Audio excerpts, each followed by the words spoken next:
మామ సంక్రాంతి అంటే ఆ పండగలు ముగ్గులు బొబ్బెమ్మలతో పాటు మనలాంటి టీఎఫ్ఐ లవర్లకి సినిమాలు అనేది కామన్ థింగ్ అని చెప్పొచ్చు. అయితే ఈసారి పండగకి యునానిమస్గా 8 సినిమాలు రిలీజ్ అవుతాయి అనుకున్నాయి.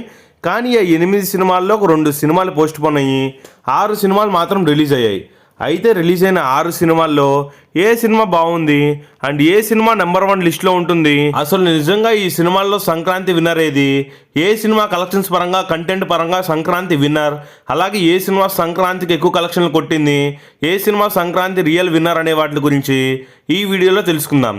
దాంతోపాటు ఏ సినిమా మీరు ఫ్యామిలీతో చూడొచ్చు అనే వాటి గురించి ఈ వీడియోలో డీటెయిల్గా మాట్లాడేసుకుందాం. అలాగే అన్ని సినిమాల యొక్క రివ్యూస్ కూడా చూద్దాం. అండ్ ఛానల్కి ఎవరైనా కొత్తగా వస్తే ఖచ్చితంగా ఛానల్లోని కంటెంట్ చూసి నచ్చినట్లయితే సబ్స్క్రైబ్ చేసుకోండి. అండ్ పక్కన ఉన్న బెల్ నోటిఫికేషన్ ఆన్ చేసుకోండి. అండ్ అలాగే వీడియోని లైక్ చేయండి. లైక్ చేసిన తర్వాత హైప్ అని ఒక బటన్ వస్తుంది, అది ఇచ్చేయండి. మీరు హైప్ ఇచ్చేయడం వల్ల ఇంకో 10 మంది ఈ వీడియో ఎలా ఉంది, ఏ సినిమా బాగుంది అని తెలుసుకుంటారు కాబట్టి సో ఖచ్చితంగా హైప్ ఇచ్చేయండి. ఇక మనం సోదా ఆపేసి ఇక వీడియో విషయానికి వస్తే, ఫస్ట్ థింగ్ వచ్చేసి సినిమాలన్నింటిలో కలెక్షన్స్ పరంగా మరియు కంటెంట్ పరంగా నెంబర్ 1 లిస్ట్లో ఉండేది ఖచ్చితంగా మనశంకర్ వరప్రసాద్ గారు. సినిమా కామెడీ బాగుంటుంది అండ్ ఎక్కడా కూడా బోర్ కొట్టదు. And first half second half మొత్తం కామెడీ సీన్స్తోనే నింపేస్తారు. క్లైమాక్స్ వచ్చి ఒక మంచి మెసేజ్ ఇస్తారు. ఓవరాల్గా సినిమా అయితే మాత్రం మంచి కలెక్షన్లు రాబడుతుంది బాక్స్ ఆఫీస్ నుంచి. అండ్ అలాగే ఈ సినిమా వచ్చేసి సో సంక్రాంతి విన్నర్గా పరిగణించే ఛాన్సులు అయితే ఉన్నాయి. సో ఈ సినిమా సంక్రాంతికి విన్నరో కాదో కూడా లాస్ట్లో ఒకసారి చెప్తాను. సో ఓవరాల్గా ఈ సినిమా వచ్చేసి మంచి కామెడీ ఎంటర్టైనర్గా ఫ్యామిలీస్ వెళ్ళడానికి ఫస్ట్ ప్రిఫరెన్స్గా మరియు కలెక్షన్స్ పరంగా కూడా ఫస్ట్ ప్రిఫరెన్స్గా ఈ సినిమా అయితే నిలుస్తుందనే చెప్పాలి. అండ్ మన బాస్ ఛానల్ తర్వాత ఈ సినిమా వచ్చేసి చాలా గ్యాప్ తీసుకొని రావటం వల్ల మరియు రవిపూడి గారు వచ్చేసి ఈ సినిమాని కేవలం 30 రోజుల్లోనే తీసా అని చెప్పడం ఇంకో ఆశ్చర్యం కాగా, ఈ సినిమా మీద ఇప్పుడు ఉన్నటువంటి బజ్ అయితే నార్మల్గా లేదు. ఇప్పటికి కూడా గంటకి దాదాపు 15 నుంచి 16 వేల టికెట్లు సోల్డ్ అవుట్ అవుతూ ఇప్పటికి కూడా నెంబర్ 1 ప్లేస్లో అయితే ఉంటుంది ఈ సినిమా. ఇక నెక్స్ట్ మనం సో ఓవరాల్గా కలెక్షన్స్ పరంగా అయినా కంటెంట్ పరంగా అయినా చూసుకుంటే నెంబర్ 2 ప్లేస్లో ఉండే సినిమా వచ్చేసి నవీన్ పోలిశెట్టి గారు యాక్ట్ చేసినటువంటి అనగనగా ఒక రాజు. ఈ సినిమా రిలీజ్ అయింది వచ్చేసి జస్ట్ ఈ రోజే. సినిమా అయితే మాత్రం ఓవరాల్గా చాలా బాగుంది. ఫస్ట్ హాఫ్ వచ్చేసి కొంచెం అక్కడక్కడ కొంచెం తగ్గుతుంది, కానీ సెకండ్ హాఫ్లో సినిమా అయితే మాత్రం వేరే లెవెల్కి వెళ్ళిపోతుంది. కామెడీ సీన్స్ అయినా ఏవైనా చాలా అంటే చాలా బాగున్నాయి. నవీన్ పోలిశెట్టి గారు 4 సంవత్సరాలు కష్టపడడానికి ఈ సినిమా వచ్చేసి ఫలితం అని చెప్పొచ్చు. సో మనశంకర్ వరప్రసాద్ గారి సినిమా అంత కామెడీ రేంజ్ తర్వాత ఈ సినిమా వచ్చేసి కామెడీ బాగుంటుంది. అంతా ఆ సినిమా అంత కామెడీ ఉంటుందంటే ఉండదు, బట్ కామెడీ సీన్స్ ఉంటాయి, ఉన్నాయి కూడా చాలా బాగా పండాయి. అండ్ సెకండ్ హాఫ్లో ప్రతి సీన్కి ఖచ్చితంగా సీట్లోంచి లెగిసిమని నవ్వుతారు. సో ఆ విధమైన సీన్స్ అయితే కూడా అనగనగా ఒక రాజు సినిమాలు అయితే ఉన్నాయి. సో ఈ సినిమా వచ్చేసి ఖచ్చితంగా టాప్ 2 పొజిషన్లో ఉంటుందన్నమాట. కంటెంట్ పరంగా అయినా కలెక్షన్ పరంగా అయినా సరే సినిమా అయితే మాత్రం టాప్ 2 పొజిషన్లో పక్కా ఉంటుంది. ఓవరాల్గా ఈ సినిమా కూడా ఫ్యామిలీతో ఖచ్చితంగా థియేటర్స్కి వెళ్ళొచ్చు. మూవీ అయితే చాలా అంటే చాలా బాగుంది. ఇక next coming to the third position. So third పొజిషన్లో వచ్చేసి మనం వచ్చేసి చాలా ప్రిఫరెన్స్లు ఉన్నాయి సినిమాలు థర్డ్ పొజిషన్లో, కానీ నాకు పర్సనల్గా చాలా బాగా నచ్చింది నారి నారి నడుము మురారి. ఈ సినిమా వచ్చేసి ఈ రోజే జస్ట్ రిలీజ్ అయింది. ఈ సినిమా కూడా చాలా అంటే చాలా బాగుంది. So first things first, cinema అయితే మాత్రం సో లవర్ మరియు ఎక్స్ లవర్ మధ్య జరిగే కాన్సెప్ట్. సో ఈ విధమైన కాన్సెప్ట్లు మనం సంక్రాంతికి వస్తున్నాం సినిమాలో కూడా చూసాం. సో కానీ సినిమాలో కామెడీ సీన్స్ బాగా వర్కౌట్ అయ్యాయి. సినిమాలో కామెడీ బాగా పండింది. అండ్ సెకండ్ హాఫ్ వచ్చేసి హిలేరియస్గా ఉంది. సో ఓవరాల్గా సినిమా ఎక్కడా ల్యాగ్ లేకుండా సినిమా బాగుంటుంది. సినిమాలో ఒక సర్ప్రైజ్ క్యామియో కూడా ఉంది. ఓవరాల్గా ఫన్ రైడ్ అని చెప్పొచ్చు. బాగా అంటే బాగా ఎంజాయ్ చేయొచ్చు ఈ సినిమాతో కూడా. సినిమా అయితే ఓవరాల్గా నాకైతే బాగా నచ్చింది ఈ సినిమా కూడా. సో ఈ కమింగ్ టు ద థర్డ్ పొజిషన్లో కంటెంట్ వైజ్గా కానీ ఈ సినిమా అయితే మాత్రం పక్కా ఉంటుంది.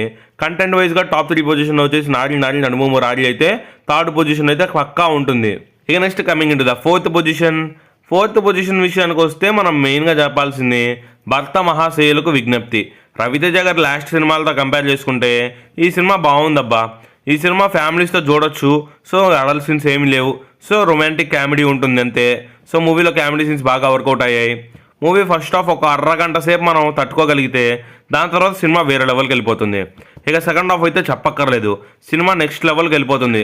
ఇక సెకండ్ హాఫ్ అయితే ఎండింగ్ వరకు కూడా సినిమా చాలా అంటే చాలా బాగుంటుంది. నాకైతే రవితేజ గారి సినిమా లాస్ట్ 3-4 సినిమాల్లో ఈ సినిమా చాలా బాగా నచ్చింది క్రాక్ తర్వాత. సో ఈ సినిమాతో వచ్చేసి రవితేజ గారు సో మంచి కంబ్యాక్ ఇచ్చారు. అండ్ అలాగే ఫ్యామిలీస్తో చూడాలంటే ఇదొక మంచి ప్రిఫరెన్స్గా చెప్పొచ్చు. ఆల్రెడీ మీరు ఒకవేళ మనశంకర్ వరప్రసాద్ గారు నేను చూసా, అనగనగా ఒక రాజు సినిమా మీద నాకు ఇంట్రెస్ట్ లేదు, నాడి నాడి నడుము మోగిన సినిమా మీద కూడా నాకు ఇంట్రెస్ట్ లేదనుకున్న వాళ్ళు ఖచ్చితంగా రవితేజ గారి భక్త మహాశైలకు విజ్ఞప్తి సినిమా కూడా ఖచ్చితంగా కన్సిడర్ చేయొచ్చు. ఎందుకంటే మూవీ కూడా బాగుంది. ఇక నెక్స్ట్ ప్లేస్లో మనం మేట్గా మాట్లాడుకోవాల్సింది 4th ప్లేస్లో వచ్చేసి రెబల్ స్టార్ రాజాసాబ్. ఈ సినిమా అయితే నేను పెద్దగా రికమెండ్ చేయను, ఎందుకంటే ఫ్యామిలీతో వెళ్ళేంత బడ్జెట్ అవసరం లేదు ఈ సినిమాకి. ఆ కలెక్షన్లు ఎందుకో మరి, ఆ టికెట్ రేట్లు ఏంటో మరి, సినిమా కంటెంట్ అయితే అస్సలేం బాగాలేదు. సినిమాని అయితే మ్యాక్సిమం అవాయిడ్ చేసేయండి. సినిమా అయితే మ్యాక్సిమం బాగోట్లా. సో ఫ్యామిలీ ఆడియన్స్ చూసిన వాళ్ళు కూడా అనవసరంగా వచ్చాం సినిమాకి అనుకుంటున్నారు తప్ప ఒక్కళ్ళు కూడా సినిమా బాగుందని టాక్ ఇవ్వట్లా. సో కాబట్టి ఈ సినిమాని అయితే మాత్రం మ్యాక్సిమం అవాయిడ్ చేసేయండి. అందుకే ఈ సినిమాని లాస్ట్ ప్లేస్లో పెట్టింది. ఇక ఓవరాల్గా ఇయ్యనమాట సంక్రాంతి ప్రిఫరెన్స్లో టాప్ 1 ప్లేస్లో మనశంకర్ వరప్రసాద్ గారు ఉంటుంది. సో నెక్స్ట్ ప్లేస్లో అనగనగా ఒక రాజు, థర్డ్ పొజిషన్లో వచ్చేసి నాడి నాడి నడుము మురారి, లాస్ట్ పొజిషన్లో వచ్చేసి సో భక్త మహాశైలకు విజ్ఞప్తి, లాస్ట్ పొజిషన్లో రాజాసాబ్ అయితే నిలిచాయి. సో ఈ విధంగా ఈ సంక్రాంతికి సో ఇవైతే మాత్రం వాటి పొజిషన్స్లో అయితే ఉన్నాయనే చెప్పొచ్చు. ఇక నెక్స్ట్ మనం మెయిన్గా మాట్లాడుకోవాల్సింది వచ్చేసి నెక్స్ట్ జననాయకన్ సినిమా రిలీజ్ అవ్వాలి పొంగల్కి. ఇక్కడ తెలుగు వర్షన్లో కూడా ఈ సినిమా రిలీజ్ అవ్వాలి. కానీ ఈ సినిమా వచ్చేసి కొన్ని ప్రాబ్లమ్స్ వల్ల సినిమా అయితే రిలీజ్ ఆగిపోయింది. అండ్ ఈ సినిమా సెన్సార్ కట్ రావడం వల్ల ఈ సినిమా సెన్సార్లో 22 సీన్లు తీసేయాలని చెప్పడం వల్ల ఈ సినిమాని అయితే సెన్సార్ చేయకుండా ఆపేశారు. సెన్సార్ లేకుండా సినిమా రిలీజ్ అవ్వదు కాబట్టి సినిమా నుంచి అయితే మాత్రం ఇటువంటి లీక్స్ ఇప్పటి వరకు అయితే రావట్లేదు.